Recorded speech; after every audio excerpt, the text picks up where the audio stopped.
Un tema del cual vamos a conversar con el decano de la Facultad de Economía y Negocios de la Universidad de Chile, Manuel Agosín. Señor Agosín, muchísimas gracias por acompañarnos. Gracias a ustedes por tenerme.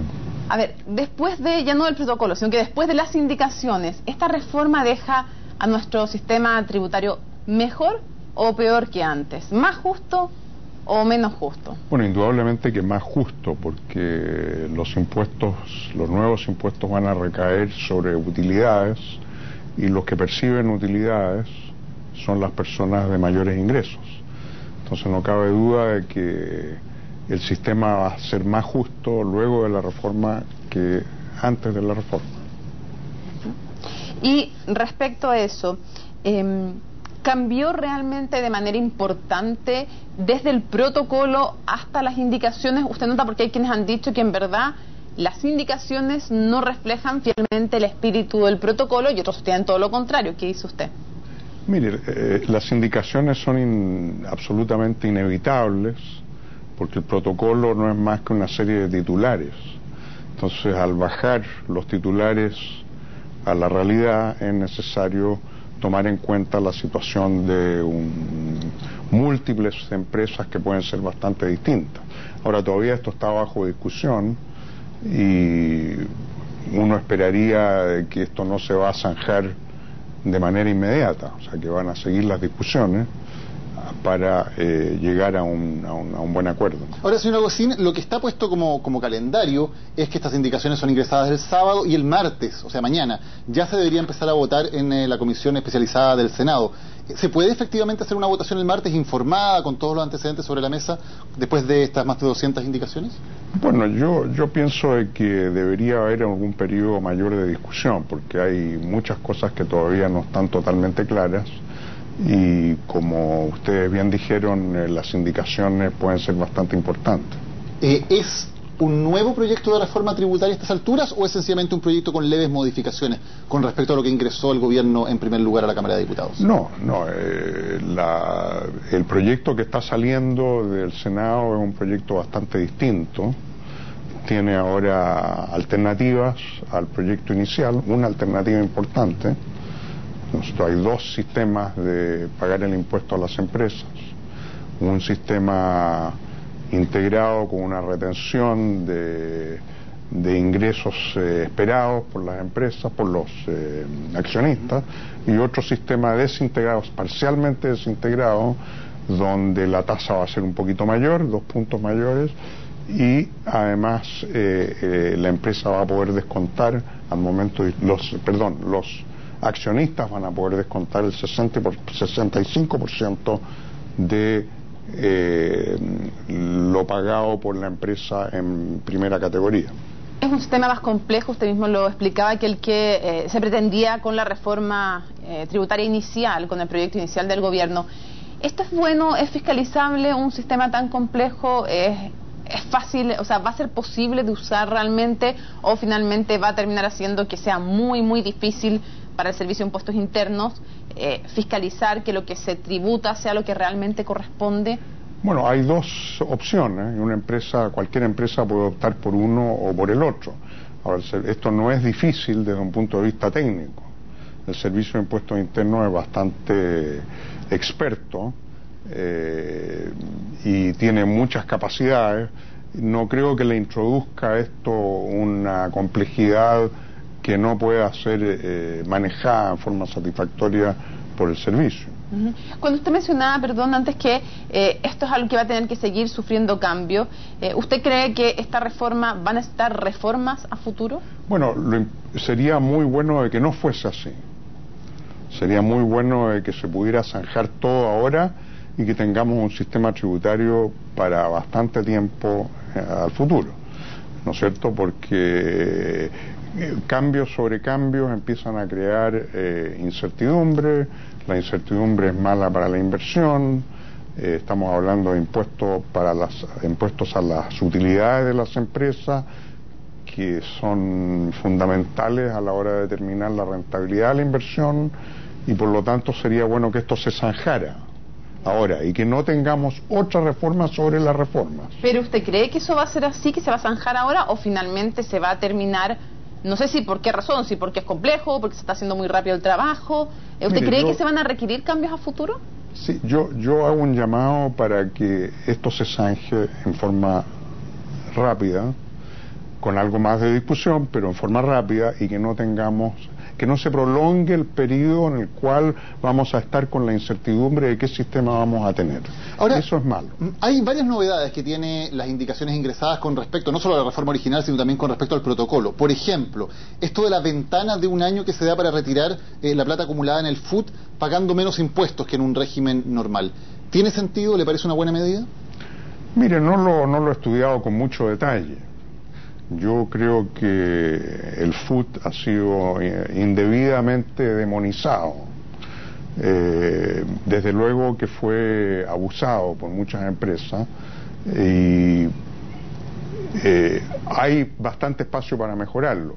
Ahora, lo que quedó, la nueva modalidad que quedó, la segunda modalidad de acogerse al impuesto a las utilidades, es indudablemente una especie de FUT modificado, en el sentido de que el 65% de lo que paga la empresa al momento de generarse la utilidad puede descontarse de los impuestos que tienen que pagar los accionistas. El ministro de Hacienda ha sido muy enfático en decir que aquí se elimina el FUT y que no hay una figura similar que se cree.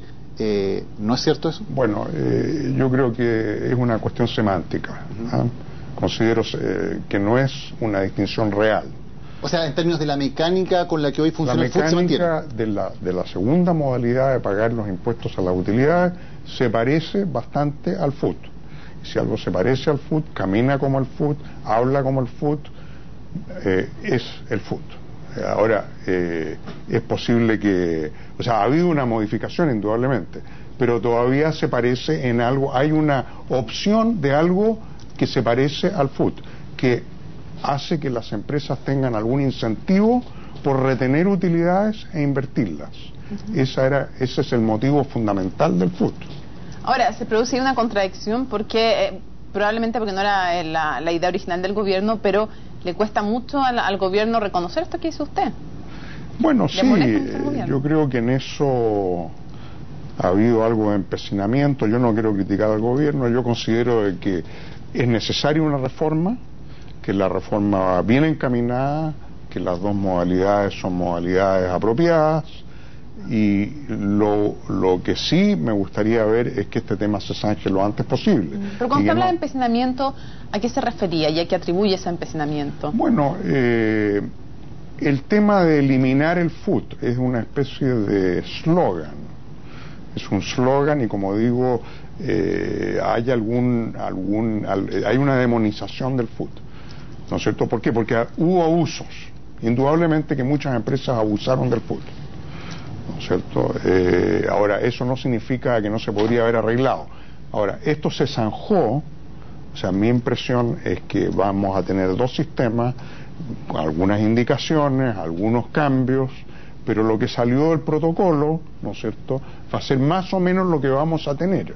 Entonces, mientras antes podamos terminar la discusión, mejor. Ahora, en cuanto a la situación que hemos visto sobre desaceleración económica, hemos visto un IMASEC muy bajo del 0,8% en el último mes. ¿Qué tanta responsabilidad por esa desaceleración la tiene este debate sobre la reforma tributaria? Mira, hay muchos elementos de incertidumbre en la economía chilena. Este es uno adicional e importante, indudablemente. O sea, no creo que sea correcto achacarle toda la desaceleración a la situación internacional. Hay otros países que están sufriendo la misma situación internacional, como el caso del Perú, y no han tenido la desaceleración que hemos tenido nosotros. O sea, algo tiene que ver con la incertidumbre que se ha creado en las políticas gubernamentales. Eso no cabe duda. Por eso abogo por que esto se resuelva en forma pronta. ¿Y el gobierno, aparte de esta incertidumbre por la reforma tributaria, ha hecho lo suficiente con sus medidas pro inversión o debería hacer algo distinto a lo que está haciendo en términos de tener medidas efectivas para estimular la inversión en Chile? Mire, yo veo que esas medidas, o sea, hay un plan de apoyo a la productividad y a la diversificación productiva por parte del Ministerio de Economía. Creo que es un plan que está bastante bien encaminado, pero todavía tenemos que ver los detalles, porque el demonio está en los detalles. Hay que ver los detalles y las lucas, porque las lucas son importantes. En Chile tenemos la costumbre muy mala de tener grandes programas con muy poquitas lucas, y creo que es importante que este programa que está desarrollando el ministro Céspedes se lo baje a los detalles. ¿Qué se va a hacer al final del día? ¿Cómo se va a hacer? ¿Y con cuánta plata se va a hacer? Ahora, usted mencionó en una frase, dijo, las reformas del gobierno han tenido algún efecto en la incertidumbre. La reforma educacional, pero específicamente también la reforma constitucional, como proyecto, ¿también cree usted, no solo la tributaria, esas otras dos también afectan a la incertidumbre? Mire, yo creo que el gobierno ha sido bastante sabio en no meter ese tema a la discusión en este momento, fuera del cambio en el binominal, que es un cambio bastante sensato y en el cual yo creo que ya hay más o menos acuerdo de que va a suceder de alguna manera o de otra. El cambio al binominal va a venir, creo que es una buena cosa, no creo que cree incertidumbre, pero todos los otros cambios, si vamos a tener una nueva constitución de cero, o qué vamos a tener, o si vamos a reformar la que tenemos o no, el gobierno ha sido bastante prudente en no poner este tema sobre la mesa en este momento. Ya hay hartas cosas sobre la mesa. Pero eso genera también, ¿cree usted, si se pusiera en el centro del debate? No, claro, por supuesto que generaría mucha incertidumbre. Indudablemente que vamos zanjando los temas que tenemos, ¿no es cierto? Y si le agregamos otros temas, indudablemente que va a haber más incertidumbre. Pero un debate sobre una nueva constitución genera que, por ejemplo, inversionistas prefieran no hacer la inversión para esperar qué pasa con ese debate. Bueno, primero hay que ver qué es la nueva constitución, qué va a tener una nueva constitución, ¿no es cierto? ¿Cuánto va a cambiar con respecto a la constitución que tenemos ahora? Pero, por ejemplo, la ministra Rincón anticipó que uno de los temas en debate podía ser que hoy la protección que se entrega a la propiedad privada en Chile por la constitución es demasiado amplia o demasiado alta. Ese factor, por ejemplo, la protección constitucional que tenga la propiedad privada, ¿puede ser un factor? Bueno, yo pienso de que sin protección a la propiedad privada no hay inversión privada, o sea, no nos engañemos en esto. O sea, yo pienso que es absolutamente esencial. Los países que progresan, que tienen inversión privada, son países que tienen buena protección a los derechos de propiedad. ¿Y Chile tiene una buena protección a la propiedad privada o una excesiva protección? ¿Se podría disminuir sin efecto? Tiene una buena protección a la propiedad privada y creo que es importante que esa protección se mantenga. Si se disminuyera la protección a la propiedad privada en la Constitución, ¿qué efecto cree usted que tendría en la economía? Yo creo que no serían efectos positivos, personalmente. Creo que un gran activo, la seriedad con que se protege la propiedad en Chile, y además la mantención de políticas en el tiempo, estables, sin grandes cambios. Yo creo que lo peor para el inversionista es cambios en los regímenes, cambios que se dan casi cíclicamente, por así decirlo. Y con la tasa de impuestos que van a pagar las grandes empresas desde que entre en vigor la reforma tributaria, pensando en que no va a haber más cambios, ¿es una tasa a nivel internacional normal, moderada o es una tasa alta? No, es una tasa, yo diría, adecuada. No la quiero calificar, no es alta. Hay países que tienen tasas mucho más altas que la que se están proponiendo. Entonces estamos hablando de un máximo de 35 en un caso y un máximo que podría acercarse al 44 si se escoge la otra modalidad. Hay distintos cálculos. Yo creo que estos son tasas que son bastante digamos, en la media de lo que uno observa en el mundo. Porque por mucho tiempo se ha dicho que la economía chilena tiene tasas de impuestos que son muy bajas para su nivel de desarrollo. ¿Eso con esta reforma tributaria ya deja de ser verdad? ¿Ya no es cierto que...? No es que tenga tasas bajas, la economía chilena no tiene tasas bajas. Lo que sí tiene es una carga tributaria baja, porque las tasas altas las pagan muy pocas personas. Hay muy pocas personas que pagan global complementario en Chile. La mayoría de las personas está exenta de global complementario porque no les alcanza el ingreso para eso.